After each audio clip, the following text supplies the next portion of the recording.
ঈদের মাঠকে বাসর ঘর করে সাজানো হারাম। ঈদের মাঠ মেহরাব তৈরি করা হারাম। ঈদের মাঠে মিম্বার তৈরি করা হারাম, বিদাত। ঈদের মাঠে বাঁশ দিয়ে সাজানো বাসর ঘর করা, 3-4 বার সালাতের জন্য ঢাকার সেই জাতীয় ঈদগাহের মতো, এগুলো সব কাবিরা গুনাহ, হারাম। আব্দুর রাজ্জাক সাহেব দুনিয়াবাসী করছে যে শুধু দুনিয়াবাসী না, সারা পৃথিবী করবে। শিরক আর বেদাত মানুষের কাছে প্রিয় হয়ে যাবে। শিরক আর বেদাত মানুষের কাছে কি হয়ে যাবে? প্রিয় হয়ে যাবে। ও তো কোনো সময় বলবে না যে এভাবে কিয়াম করে, এভাবে মিলাদ করা বিদআত। ও তো ইবাদত মনে করে করছে। আপনি আহলে হাদিস মানুষ, আপনি কি কম করেন? আপনি তার চেয়ে বেশি করেন বিদআত। ওর 10টা চলে, তো আপনার যদি একটা চলে তো তার 10টা চলবে। আপনি তো বেদাত করতে খুব মজবুত। আপনি ইফতার দেরি করে করেন। আমি বলছি যে হাদিসে যা বলছে তাতে সরকারি ভাবে সূর্য ওঠার যে সময় দেওয়া আছে তার 30 মিনিট আগে হতে হবে, তাহলে হাদিসের উপর আমল হবে। তা আপনিও বলছেন যে একটু দেরি করি 3 মিনিট, তো কি হলো এটা? আপনি রমজান মাসে একবারে ডাকছেন, আপনারা একবার আস্ত আহলে হাদিসের মসজিদে বলছে আপনারা উঠেন, সাহারি খান, আর 20 মিনিট আছে, 5 মিনিট আছে। এত মাতাব্বরি পারেন কোথায়? কে বললো আপনাকে এগুলো? হ্যাঁ, কেউ আপনাকে কিছু বলে না? আপনার হুঁশ হয় না? ওই সময় আপনি চিল্লান তো কেউ তো তারাবি পড়ে। আমি তো জামাতে তারাবি পড়ি না। আমি তো ওই রাত্রি 10টায় বা 11টায় বা 12টায় বা 1টায় উঠে সালাত শুরু করেছি। আমি তো আজান, ফজর আজান পর্যন্ত সালাত আদায় করবো। তা আপনি যে চিল্লাচ্ছেন যে এখন 3টে বাজে আপনারা উঠেন, তারপর মাঝে মধ্যে কোরআন মাজিদ পড়ছেন, গাজাল পড়ছেন, তা আপনার গাজালের কারণে তো আমি ইবাদত করতে পারছি না। আপনি একটা আস্ত বেদাতি বদ মানুষ।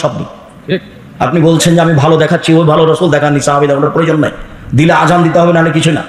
আগেকার আমার মা চাচিরা কি দেখে ভাত রান্না করতো? 3 তারা, 7 তারা, 3 তারা হয়েছে, সেটা করবো। আপনার চিৎকার শুনতে রাজি নই, শায়রিন বাজানো শুনতে রাজি নই, আপনারা উঠেন শুনতে রাজি নই, 5 মিনিট আছে শুনতে রাজি নই। সব হারাম, সব বেদাত। ঈদের মাঠে সব কিছুই হারাম। ঈদের মাঠ নিতান্তই যদি মনে করে যে আমরা যদি না প্রাচীর দিই তাহলে দখল করে নিবে অন্যরা, তাহলে ঘেরাও প্রাচীর দিতে পারে, তাছাড়া কোনো কিছু চলবে না। কথা বোঝা যায়নি? ফগল সৈনিয়াবদহি সলাত, ঈদের মাঠে প্রথম হবে সলাত, তারপরে হবে বক্তব্য। আগে বক্তব্য হবে না, আগে বক্তব্য হবে না, আগে কেউ কিছু বলতে করতে পাবে না। প্রথম কাজ কি হবে? সলাত। সালাম ফেরার পরে ইমাম মুক্তাদিদের দিকে মুখামুখি হয়ে বক্তব্য দিবেন। বক্তব্যের এক পর্যায়ে দান করতে বলবেন। আল্লাহর নবী বললেন মহিলাদেরকে, ইয়া মাশার নিসায়ে তাসাদ্দাকনা ফানুরিতুকুন্না আকসারা লিনারে, মহিলারা শোনো, তোমরা দান করো, আমি তোমাদের অধিকাংশ জাহান্নামে দেখছি।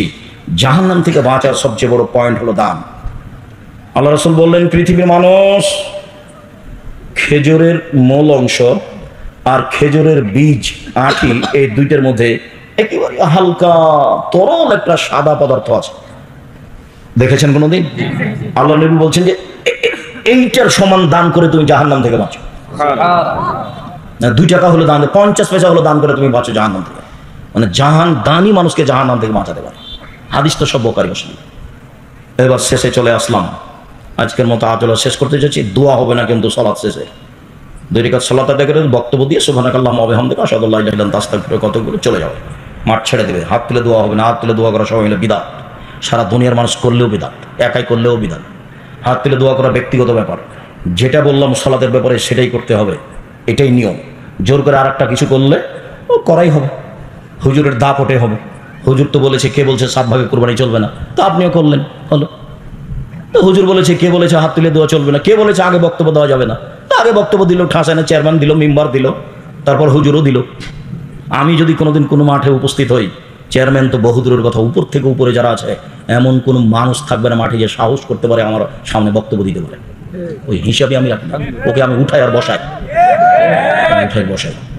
আল্লাহ কোনোদিন পিছিয়ে নিয়ে যায়নি, আল্লাহ ওইভাবেই রেখেছে। এবার তাকবীর। এখনো ঈদের মাঠ থেকে বাড়ি থেকে বের হয়নি, এখনো কোথায় আছি? বাড়িতেই আছি। এখন বের হবো, তার প্রস্তুতি। ইবনু শাহাব জোহরি বলেন, কানান নাস হিনা মা ইয়াখরুজুনা, ইকব বেরুনা, বাড়ি থেকে বের হওয়ার সময় তাকবীর শুরু করতেন, হাত্তা ইয়াসুলুল মুসাল্লা, ঈদের মাঠে যাওয়া পর্যন্ত। বাড়ি থেকে বের হওয়ার সময় শুধু বলতেন ঈদুল ফিতরে, আল্লাহু আকবার, আল্লাহু আকবার, লা ইলাহা ইল্লাল্লাহ, আল্লাহু আকবার, আল্লাহু আকবার, ওয়ালিল্লাহিল হামদ, আল্লাহু আকবার কাবীরা, আলহামদুলিল্লাহ কাসীরা, সুবহানাল্লাহি বুকরাতান ওয়া আসীলা। এই দুয়ার আমি কোনোদিন প্রমাণ পেশ করতে পারিনি, যার কারণে এটা বলি না। এমনি বলবে সুবহানাল্লাহ, আলহামদুলিল্লাহ, আল্লাহু আকবার বলবে, অন্যথায় এটা বলবে আল্লাহু আকবার, আল্লাহু আকবার, লা ইলাহা ইল্লাল্লাহ, আল্লাহু আকবার, আল্লাহু আকবার, ওয়ালিল্লাহিল হামদ। হাত্তা ইয়াকসিরুল ইমাম, ইমাম যখন সালাতের জন্য বের হবে তখন এটা বন্ধ হয়ে যাবে। সারাদিন চলবে তার এটা নিশ্চিত বিবরণ পাওয়া যায় না। তবুও বললে একদিন ফজরের পর থেকে নিয়ে সূর্য ডুবা পর্যন্ত ঈদুল ফিতরে, আর ঈদুল আজহাতে হবে 1 তারিখ থেকে নিয়ে 13 তারিখ পর্যন্ত। ওটা লম্বা হয়ে গেল। ওই 10 দিন যে খুব দামি দিন, কি দিয়ে দাম পার করবেন? দামি যে তো কি দিয়ে দাম দিবেন? 1 তারিখ থেকে 13 তারিখ পর্যন্ত চলবে। আল্লাহু আকবার, আল্লাহু আকবার, লা ইলাহা ইল্লাল্লাহ, আল্লাহু আকবার, আল্লাহু আকবার, ওয়ালিল্লাহিল হামদ। খালি যারা হজ করতে গেছে তারা নাই খালি বলছে লাব্বাইক আল্লাহুম্মা লাব্বাইক, লাব্বাইক লা শারীকা লাক, লাব্বাইক ইন্নাল হামদা ওয়া নি'মাতা লাক ওয়াল মুলক লা শারীকা লাক। তোমার দরবারে উপস্থিত, আমরা তোমার দরবারে উপস্থিত, প্রশংসা তোমার, অনুগ্রহ তোমার, রাজত্ব তোমার, কোনো শরীক নাই তোমার। লাব্বাইক আল্লাহুম্মা লাব্বাইক, লাব্বাইক লা শারীকা লাক, লাব্বাইক ইন্নাল হামদা ওয়া নি'মাতা লাক ওয়াল মুলক লা শারীকা লাক। ওরা না এটা বলছে, আমাদের বলার কিছু নেই, আমরা একবারে মাঠ ঘাটে একাকার করে দেবো। আল্লাহু আকবার, আল্লাহু আকবার, লা ইলাহা ইল্লাল্লাহ, আল্লাহু আকবার, আল্লাহু আকবার, ওয়ালিল্লাহিল হামদ। আবু হুরায়রা আব্দুল্লাহ ইবনে উমর ইলা সুক ফিল আইয়ামিল আশর। আব্দুল্লাহ ইবনে উমর আবু হুরায়রা যুলহিজ্জার 1 তারিখ থেকে নিয়ে 13 তারিখ পর্যন্ত বাড়ি থেকে বের হতেন, বাজারের দিকে রাস্তায় বলতেন আল্লাহু আকবার, আল্লাহু আকবার, লা ইলাহা ইল্লাল্লাহ, আল্লাহু আকবার, আল্লাহু আকবার, ওয়ালিল্লাহিল হামদ। ওই কবরের নাস মা তাকবীরাতিহিমা, ওদের দুইজনের সাথে যারা শুনতো রাস্তাঘাটে বাজারে, তারা বলতো আল্লাহু আকবার, আল্লাহু আকবার, লা ইলাহা ইল্লাল্লাহ, আল্লাহু আকবার, আল্লাহু আকবার, ওয়ালিল্লাহিল হামদ। পুরুষেরা এবার ঈদের মাঠে যাচ্ছে, তাহলে মহিলাদের সাথে নেন, তারপরে তখন ঈদের মাঠ। এখন আমরা কোথায় আছি? রাস্তায়, বাসা থেকে বের হচ্ছি, মহিলারাও বের হবে। মুআতিয়া রাদিয়াল্লাহু তাআলা আনহা বলেন, উমিরনা নুখরিজাল হুইয়া জাতিল ফুদুরে, আমাদের ঋতুবতীদেরকে ঈদের মাঠে যেতে বলা হয়েছে, যুবতী মেয়েদেরকে বলা হয়েছে। ভালো মহিলা তো ঈদের মাঠে যাবেই, ঋতুবতীও যাবে। আব্দুর রাজ্জাক সাহেব কালিকাপুরে মহিলাদের ব্যবস্থা নেই বলে ওরা কি আর ধানে কি আর দাঁড়াবে? মাঠে রাস্তায় দাঁড়াবে। গ্রামবাসী করে না কেন? সাথে সাথে করতে 24 ঘন্টার মধ্যে মহিলাদের জন্য ঈদের ব্যবস্থা করতে হবে। সব কিছু হয়, এটা হয় না। দুনিয়া হয়, বাড়ি হয়, বিল্ডিং হয়, এটা কেন হয় না? এটা হবে বলে জায়গা নেই, যদি স্কুল মাঠে হবে, ওই জায়গা বাদ। কোথায় হবে? আগামীকাল থেকে স্কুল মাঠে হবে, মাঠে হবে কোনো এক জায়গাতে। ছেলেদের খেলার জায়গা হয়, সালাতের জায়গা হবে না, ফাঁকা জায়গায়। এখন বলবো ফাঁকা জায়গায় কোথায় সালাত হবে তার? এখন চলে আসে ঈদের মাঠে। এইবার ঋতুবতী মহিলারা ঈদের মাঠে যাবে, ভালো মহিলা তো যাবেই। সালাতের সময় ঋতুবতী মহিলারা পৃথক হয়ে থাকবে। ইয়াসাদরা জামাতাল মুসলিমিনা দাওয়াতাহুম, তারা মুসলমানদের তাকবীরে দুআতে শরীক হবে এবং বক্তব্য শুনবে। ইকাব্বিরনা মান নাস, ঋতুবতী হায়জলা মহিলারা বলবে লাব্বাইক আল্লাহুম্মা লাব্বাইক, লাব্বাইক লা শারীকা লাক, লাব্বাইক। মহিলারা বলবে আল্লাহু আকবার, আল্লাহু আকবার, লা ইলাহা ইল্লাল্লাহ, আল্লাহু আকবার, আল্লাহু আকবার, ওয়ালিল্লাহিল হামদ। ঋতুবতী হায়জলা মহিলারা বলবে আল্লাহু আকবার, আল্লাহু আকবার, লা ইলাহা ইল্লাল্লাহ, আল্লাহু আকবার, আল্লাহু আকবার, ওয়ালিল্লাহিল হামদ। তো তাহলে মধ্যেখানে কথা বলিনি, এখন মহিলার হজ তো ওরও তো ঋতু হয়ে গেছে, তাহলে ওও বলবে লাব্বাইক আল্লাহুম্মা লাব্বাইক, লাব্বাইক লা শারীকা লাক, লাব্বাইক ইন্নাল হামদা ওয়া নি'মাতা লাক, লা শারীকা লাক। ঋতু অবস্থায় কোনো মহিলা কাবা ঘর তওয়াফ করতে পাবে না, এটা বন্ধ থাকবে। সালাত তালবিয়া চলবে। ঋতুবতী মহিলার হজ করতে গিয়ে ঋতু শুরু হয়ে গেলে, হাই শুরু হয়ে গেলে কাবা ঘর তওয়াফ করা নিষেধ, সালাত আদায় করা নিষেধ। এই দুটা কাজ বন্ধ। বাকি কোরআন মাজিদ পড়বে, হাজিরা যা করে তাই। কোরআন মাজিদ ধরে পড়বে হায়জলা মহিলা। কেন? হাজিরা ধরে পড়ছে। আল্লাহ রাসূল বলছেন ইসলাম হাজ, আয়েশা কার্য কেন? বলে এই যে আপনারা তো উমরা নিয়ে যাবেন, হজ নিয়ে যাবেন, আমার এখন হাইজ হয়েছে, আমার তো উমরা হলো না, আমি এখন কি করি? তাই আমি কাজ। আর এগুলো তো আদমের মেয়েদের উপরে ফরজ করা হয়েছে, তুমি চিন্তা করো কেন? হ্যাঁ, ইসলাম হাজ, হাজিরা যা করে তুমি তাই করো। তুমি কাবা ঘর তওয়াফ করবে না আর সালাত আদায় করবে না, বাস হাজিরা যা করে তাই করো। হাজিরা বলে লাব্বাইক, তুমি বলো লাব্বাইক। হাজিরা বলে সুবহানাল্লাহ, তুমি বলো সুবহানাল্লাহ। হাজিরা কোরআন তেলাওয়াত করো, তুমিও কোরআন তেলাওয়াত করো, যা আছে সবই করো, শুধু দুইটা।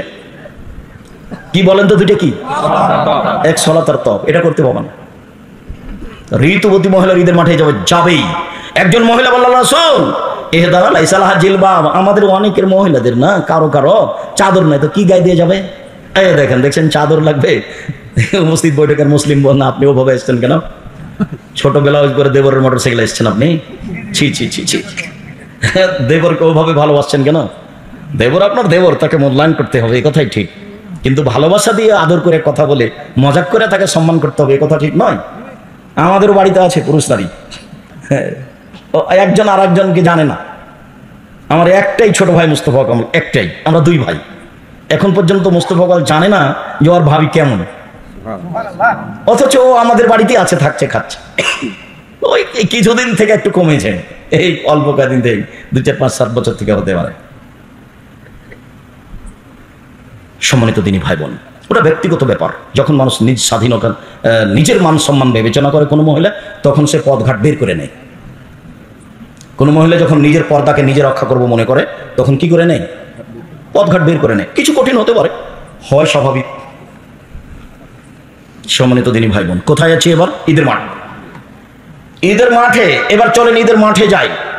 ইখরাজু রাসূলুল্লাহ সাল্লাল্লাহু আলাইহি ওয়াসাল্লাম ইলাল মুসাল্লা তুহমালুল আনাজা, একটা লাঠি সাথে নিয়ে যাওয়া হতো।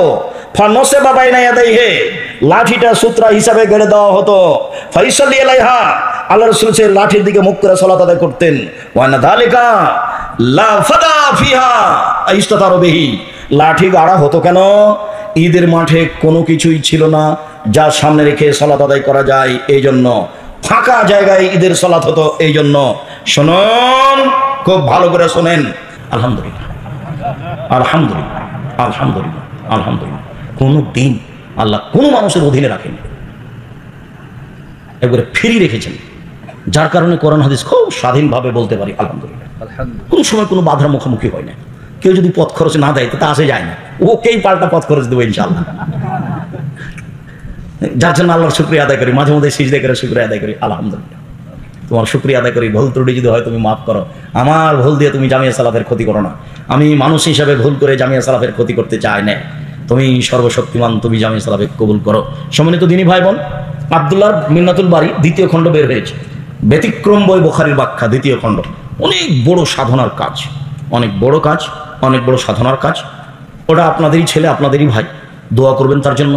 তার কয়েকটা বই আছে, আর আমিও খাকসার, আমারও কিছু যেগুলো বই আছে, সবাই নিয়ে যাবেন আলিতে সম্পত্রিকা।